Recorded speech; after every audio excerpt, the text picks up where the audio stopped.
मुंडवा जमीन घोटाळा प्रकरणात प्रमुख आरोपी शीतल तेजवानीला आता जामीन मंजूर करण्यात आलाय।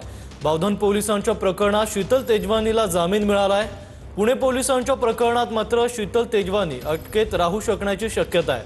मुंडवा जमीन घोटाळ्यामध्ये प्रमुख आरोपी शीतल तेजवानीला आता जामीन मंजूर झालाय। बावधन पोलिसांच्या प्रकरणामध्ये शीतल तेजवानींना जामीन मिळाल्याचं समजतंय। आपले प्रतिनिधी योगेश बोरसे आपल्याला अधिकची माहिती देतील। योगेश, काय सांगाल?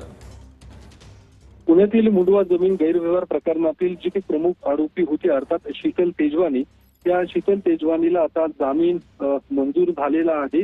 त्याची प्रक्रिया काही वेळात पूर्ण होईल आणि शीतल तेजवानी बाहेर येतील।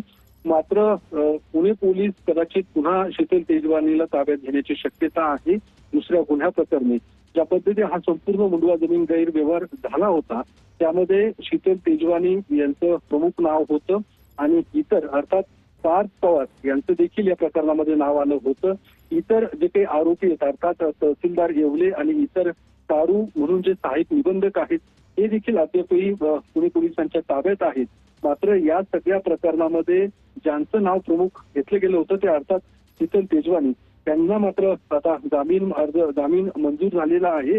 या पुढची जी काही प्रक्रिया आहे ती आता शीतल तेजवानीच्या वकिलांकडून पूर्ण केली जाईल। मात्र पुणे पोलीस शीतल तेजवानी धन्यवाद योगेश, तुम्ही दिलेल्या सविस्तर माहितीबद्दल।